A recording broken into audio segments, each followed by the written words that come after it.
มัทธายบทที่2พระเยซูเจ้าได้เกิดที่เมืองเบธเลเฮมแขวงยูดาห์ในสมัยที่เฮโรดเป็นกษัตริย์เบิ่งแม่มีพวกโหราจารย์ได้มาจากทิศตะวันออกไปยังนครเยรูซาเล็มและถามว่าเด็กที่หาก็เกิดมาเป็นกษัตริย์ของชาวยิวนั่นอยู่ไสพวกเฮาได้เห็นดวงดาวของเพิ่นปรากฏขึ้นทางทิศตะวันออกและพวกเฮาได้มาเพื่อคาบไว้นมัสการเพิ่นเมื่อกษัตริย์เฮโรดได้ยินเช่นนี้แล้วก็กังวลใจหลายและชาวนครเยรูซาเล็มทุกคนก็เหมือนกันด้วยเพิ่นได้เอิ้นพวกหัวหน้าปโรหิตและพวกธรรมอาจารย์ทั้งหมดมาเต้าโฮมกันแล้วเพิ่นก็ถามพวกเขาว่าพระคริสต์นั้นจะบังเกิดอยู่ที่ใดพวกเขาตอบว่าอยู่ในเมืองเบธเลเฮมแขวงยูดาห์เพราะผู้ทำนายได้เขียนไว้ดังนี้ว่าเบธเลเฮมในแผ่นดินยูดาห์เอ้ยเจ้าก็บ่แม่นผู้เล็กน้อยที่สุดในบรรดาเมืองใหญ่ๆของยูดาห์เพราะผู้นำคนหนึ่งจะมาจากเจ้าผู้ที่จะปกครองประชาชนของเฮาคือชาวอิสราเอลดังนั้นเฮโรดจึงเอิ้นพวกโคราจารย์เข้ามาทางลับและสืบถามเอาความนำพวกเขาถึงเวลาอันแน่นอนที่ดาวนั้นได้ปรากฏขึ้น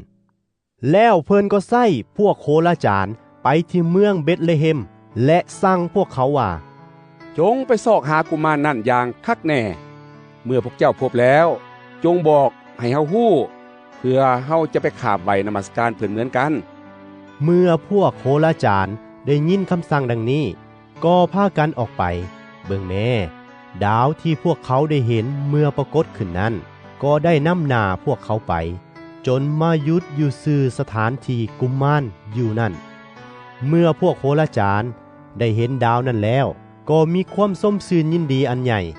เมื่อพวกเขาเข้าไปในเฮือนแล้วก็ได้เห็นกุมารและมารีแม่ของเพิ่นแล้วพวกเขาจึงก้มลงคาบไหวนมัสการกุมารนั่นแล้วก็ไขหีบเอาทรัพย์ของพวกเขาออกมาถวายแก่กุมารมีดังนี้คำกำยานและยางไม่หอมต่อมาพระเจ้าได้เตือนพวกเขาทางความฝันบ่ให้กลับคืนไปหาเฮโรดฉะนั้นพวกเขาจึงกลับคืนเมื่อบ้านเมืองของตนเองตามทางอื่นเมื่อโหราจารย์จากไปแล้วมีเทวดาขององค์พระผู้เป็นเจ้าตนหนึ่งได้ปรากฏให้โยเซฟเห็นทางความฝันแล้วกล่าวว่าจงลุกขึ้นให้พากุมารกับแม่ของเด็กหนีไปยังประเทศอียิปต์จงอยู่ในที่นั่นจนกลัวเฮาบอกเจ้าให้กลับคืนมาเพราะเฮโรดกำลังสอกหากุมารเพื่อจะฆ่าเพิ่นเสียโยเซฟจึงลุกขึ้นพากุมารกับแม่ของเพิ่นหนีไปยังประเทศอียิปต์ในตอนกลางคืนและได้อาศัยอยู่ในที่นั่นจนเฮโรดตายเหตุการณ์ที่ได้เกิดขึ้นนี้ก็เพื่อให้สำเร็จตามที่องค์พระผู้เป็นเจ้าได้กล่าวไว้ทางผู้ทำนวยว่าเฮาได้เอิ้นเอาลูกของเฮาให้ออกมาจากประเทศอียิปต์เมื่อเฮโรดได้ฮู้ว่า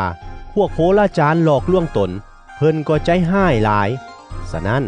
เพิ่นจึงใส่คนไปฆ่าเด็กน้อยผู้ชายทุกคนในเมืองเบธเลเฮมและในเขตใกล้เคียงตั้งแต่อายุ2 ปีลงมา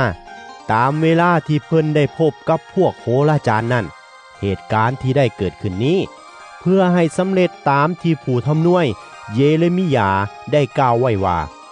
ได้ยินเสียงดังขึ้นอยู่ในบ้านรามาเป็นเสียงห้องไห้และโอ้ยครวญคราง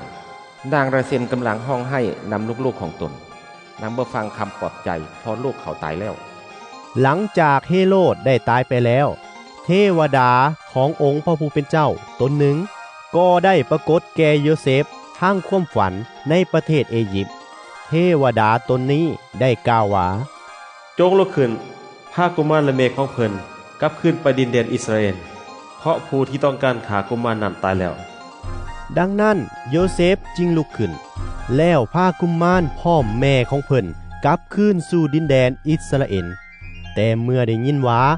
อาร์เคลาวได้ขึ้นปกครองเป็นกษัตริย์แห่งยูดาห์แทนเฮโรดผู้เป็นบิดาโยเซฟก็ย่านบ่กล้าไปอยู่ที่นั่นหลังจากได้รับคำเตือนทางความฝันโยเซฟจึงไปยังแขวงคาลิเลและไปอาศัยอยู่เมืองหนึ่งชื่อว่านาซาเร็ตเหตุการณ์ที่ได้เกิดขึ้นนี้ก็เพื่อให้สำเร็จ ตามที่ผู้ทำนวยได้กล่าวไว้ว่าท่านจะถึกเอิ้นว่าไทนาซาเรต